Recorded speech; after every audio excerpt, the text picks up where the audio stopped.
All right, church, you've probably heard the Christmas story many times. Like, even if you don't consider yourself a Christian, I'm guessing you've heard it at least once or twice. But what you may not realize, especially with the way we tell the story here in America, is some of the awesomeness in the Christmas story. So in this video, we're going to do another 3-minute answer series where we discuss 7 facts surrounding the birth of Jesus.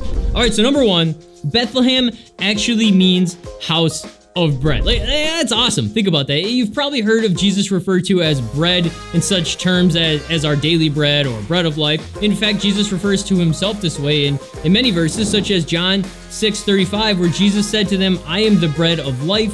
Whoever comes to me shall not hunger, and whoever believes in me shall never thirst." So Jesus was born in Bethlehem, and Bethlehem means house of bread. That's pretty awesome. All right, next, shepherds were the first to worship Jesus. Okay, you probably already knew that, right? But why? See, in antiquity, shepherds were some of the greatest messengers around. Because of their job, they were always on the move, interacting with others. So if you had a message, it was common to use shepherds to spread the message. And plus, like, UPS is super busy already around the holidays, so it just made sense. So really what we actually have here is what was known at the time as like the dirtiest, lowest class of people, often couldn't even visit the temple for weeks at a time, right? Receiving the gospel and becoming the first evangelists. That's pretty awesome. All right, so speaking of shepherds, let's bring in some magi, because interesting, right? Luke talks about shepherds coming to worship the birth of Jesus, but Matthew actually talks about magi coming to worship Jesus. You see, these contrasting stories show something amazing that you may have never realized. And you see, shepherds were poor Jews, right? And magi were actually generally rich Gentiles. So right from the birth of Christ, we see that both the rich and the poor, both the Jew and the Gentile, are all called to worship the Messiah. Now, while we're talking about magi, let's get this often misunderstood fact out there, right? Like, unlike how the story goes, the magi, or wise men, arrived long after the shepherds had left. So while the shepherds arrived right after the birth of Jesus, the wise men from the east did not arrive for quite some time. Like, how long exactly, we don't know for sure, but it could have been anywhere from 1 to 2 years after his birth. There's no way we're doing this in 3 minutes. There's like no way.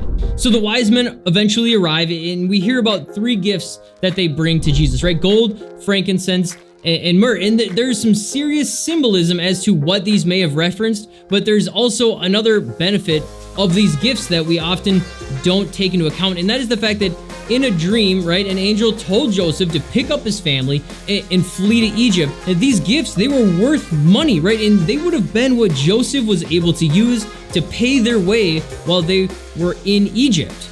All right, now we're gonna go all the way back to the beginning of the birth story, because why not? I did these out of order just to confuse you, apparently. And that is the genealogy of Jesus. It's laid out in both Matthew and Luke, right? And here's the deal. In 70 AD, Titus and the Roman armies destroyed Jerusalem and scattered the people, right? Basically burning everything along the way. And because of this, all the records were destroyed, which is why Jesus is the only Jew alive who can actually prove his claims to the throne of David. All right, last one. Here it is. It's a big one. See, Joseph and Mary, they didn't arrive in Bethlehem at the last second, right? When we hear the Christmas story, we perceive it as though Joseph and Mary rolled into Bethlehem, just the two of them on this donkey, and Mary was like, "Oh my gosh, I'm in labor," right? In reality, however, they were most likely in Bethlehem for days or weeks or even longer before Mary gave birth. Because here's the deal. Joseph was a descendant of King David, which basically made him royalty in the town of Bethlehem, which is also called the city of David, right? So families would have welcomed them into their home. It would have been considered a dishonor, and it would bring shame to Bethlehem for the town to turn its back on Joseph. And additionally, Elizabeth, right, mother of John the Baptist, lived not that far away, so surely Mary and Joseph could have just found lodging there if they were turned away in Bethlehem. So why does all this matter?